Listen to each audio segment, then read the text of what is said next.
$135,000 across 100 different sales. This is the hottest comic books in the world. Number 10 on the list, Iron Fist 14, the first full appearance of Sabretooth. Yes, I said it.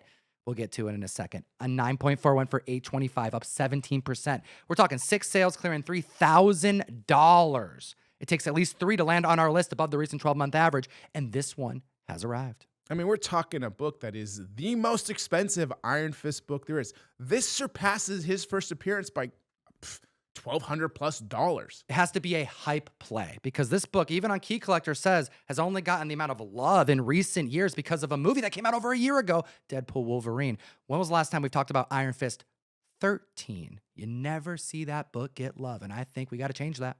I mean, if you really think about it, all right, if you look at the very last page of this book, it talks about the next issue, and this is what it says. Iron Fist in Canada, a bizarre new supervillain and the deadliest, most terrifying menace of them all, Snowfire. Now, was Snowfire the original plan for the name of what would become Sabretooth? I don't know, but what I do know is that's a silhouette of Sabretooth, and not even CGC notates this on their slab. Should this be the first cameo appearance? Let me know what you think in the comment section below. Number 9 on the list. We've seen this book before. Incredible Hulk, $340. McFarlane, 11 sales, $4,500 spent. And I'm looking at a 9.8 selling for $1,150, up 9%.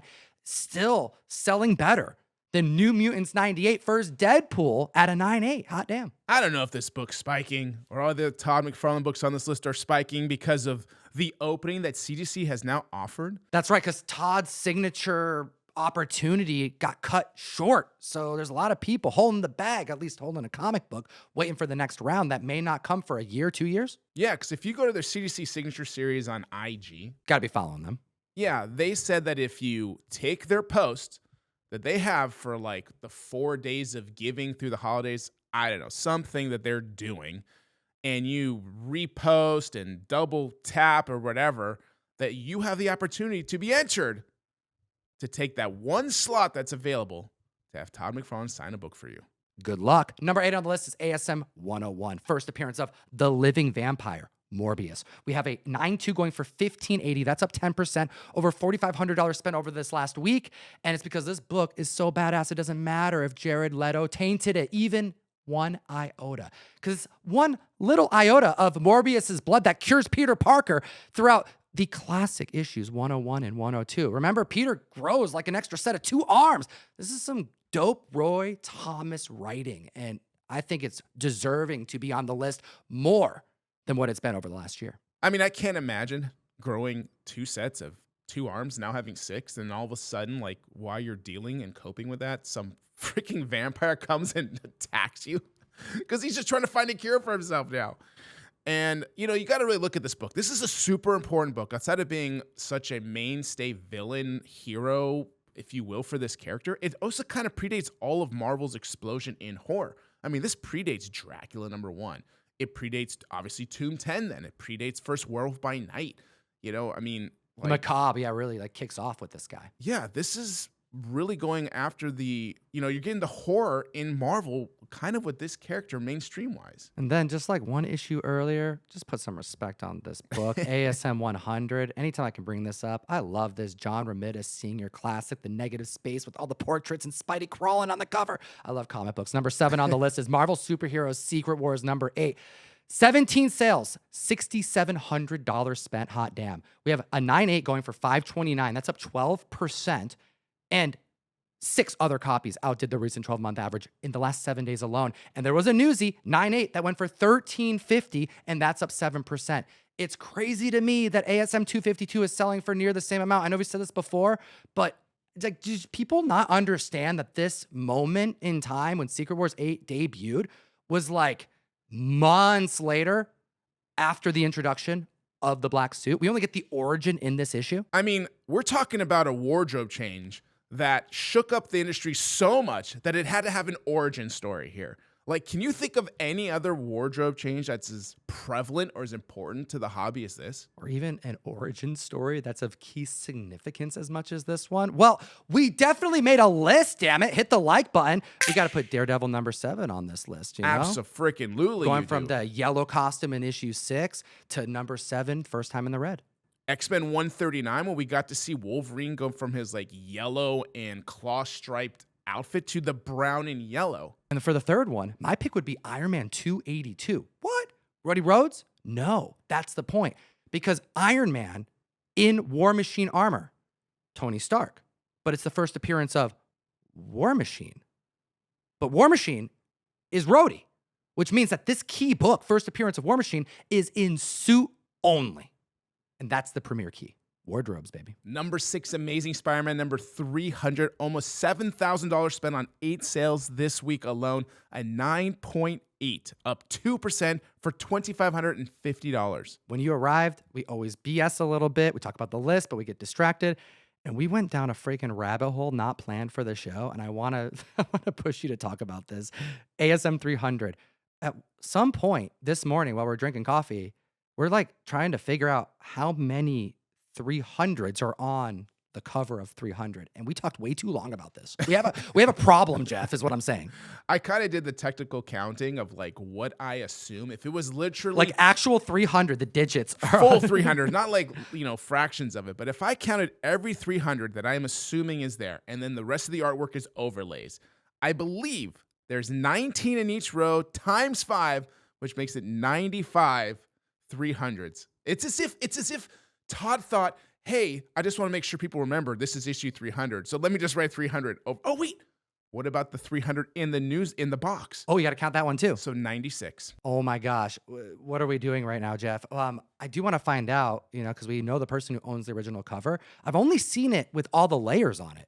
Like I would assume that the artwork is layered over the 300s on the OA. What is underneath that? Like, are there actually 300s underneath the art? Probably not. Probably a cutout, right? I don't know. But that may mean there's more 300s that exist underneath the art. Yes. Because if it's not, then oh man, that becomes a more difficult thing of like complete 300s. It'd probably be like 12. Does it matter? Let us know in the comment section below. It matters. Number 5 on the list is Giant Size X-Men number 1. $13,300. 9.2 going for $44.09, an increase of 1%. I love seeing the love for Giant Size on the list because this is spec that people are trying to get in line for Avengers Doomsday because they know there's going to be a mutant massacre, if you would. But then soon after, we're in the era of the New Mutants, but not that New Mutants, the other new, like the new era, the era of New Mutants. I don't know. But what I do know is that 9.6, 2 copies were removed, and in 9.8, 2 copies were added. Hot damn. Well, right. Great for those people because you just bumped from a $11,000 book or so to what, $18,000? Number 4 on the list, ASM 129. First Jackal, first Frank Castle, $12,000 spent. A 9.6 went for $59,000, up 2%. Courtesy of Brand New Day, Daredevil Born Again Season 2, The Punisher Special, next year sometime.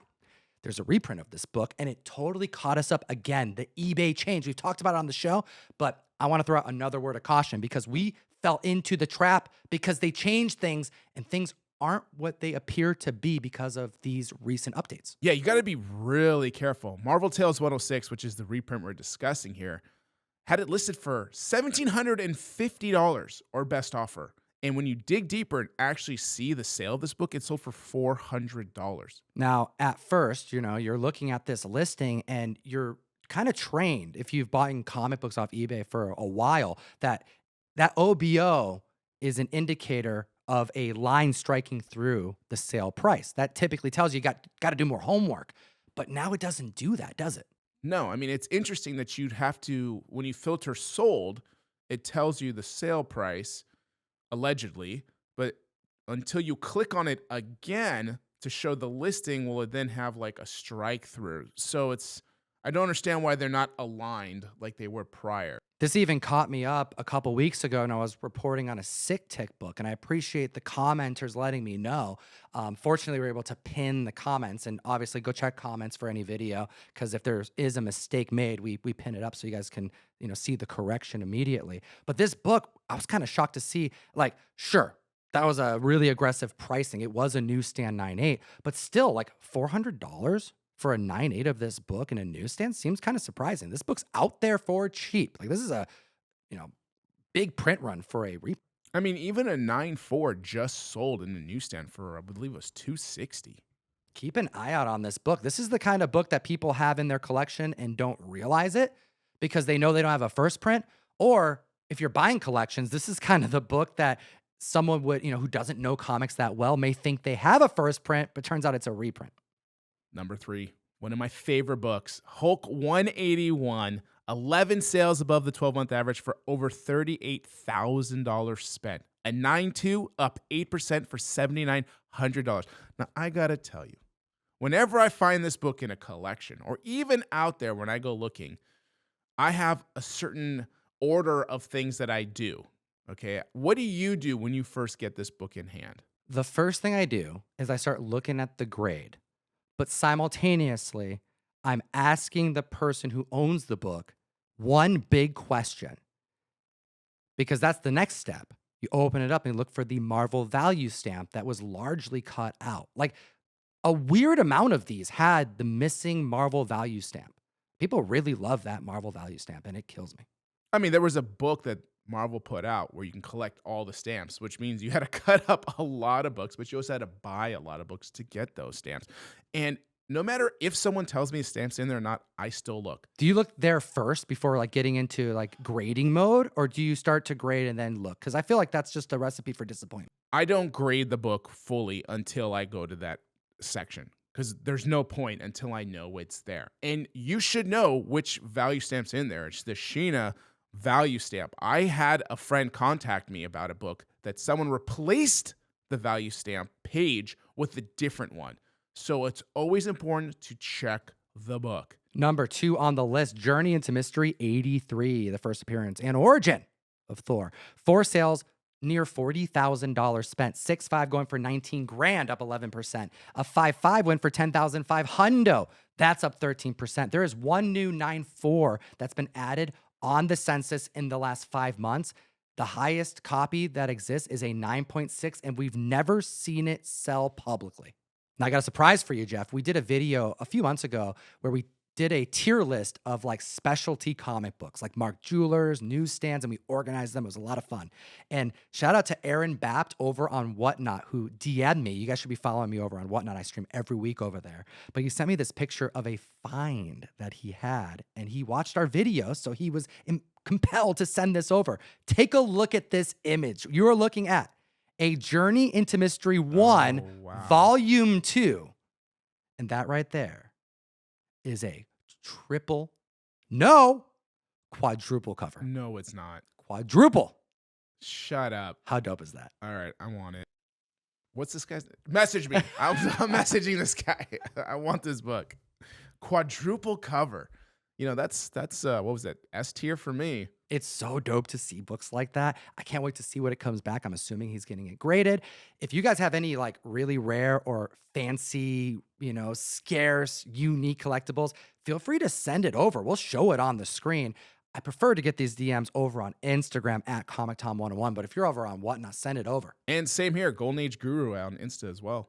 Use code Tom101 to unlock a free 2-week subscription of the best comic app in existence, Key Collector Comics. You need this. This right here is going to change everything if you're collecting, if you're spending money on comic books. This is going to be your biggest tool in your toolbox. All the analytics that we source come from Key Collector, and you can get access to this list, all of this data before we even hit the mic. And if you use the code, you support the show. The #1 hottest book in the world. Is it any surprise? I'm not surprised. The Big Mama Jama, Absolute Batman, #1.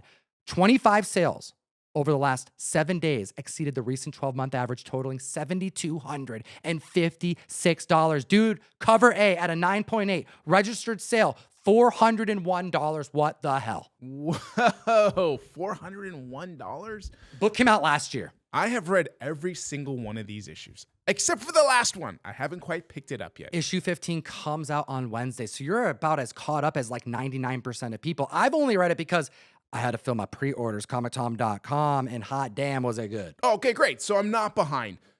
Now, if you are surprised at the $401 sale, then that's all I need to know, that you have not read this. This is so freaking good. that it's rippling and resonating past just people in comics, but into like celebrity. And really, we're starting to see things like David Cho, okay, who just took, Famous artist. He did like the Facebook murals. You know, we all know this guy. yeah, well known, okay, took a Shohei Ohtani, one of the greatest baseball players potentially of all time and playing ball right now, and turned him into absolute Shohei. And you're like, oh, is that going to resonate? If you read the comment section, people understand what he did. Guys, I don't think that we see these types of things that often. Like a breakthrough to the mainstream like this in comics happens twice every decade, maybe 3 times every decade. And some of the times that I think of are like Sick Tick, maybe, you know, Donny Cates' Venom, you know, the Null days, King in Black, you know, Immortal Hulk days. But even to not even this extent, like this is special. And I want to know what you think in the comment section below about Absolute Batman and what's your second favorite Absolute title, because it's not just Batman. Like there's so many other ones. This is it's something very unique going on at the end of 2025, and I'm here for it. What a time to be alive, comic fam. Hit the like and subscribe, and as always, Collect the old and gold and geek responsibly. enough said. And that's the end of the video, Jeff. I got to remind them, we actually, you know, speaking of Absolute Batman, giving away a 9.8 Absolute Batman 15 cover A. You know, that glorious Joker cover. I'm getting it pre-screened for you. We're going to get you a 9.8, and all you have to do to join this giveaway is put your phone number in on comictom.com. Join our text message group, our SMS group. That's where we source them from. And once you're in for life. Have a great week.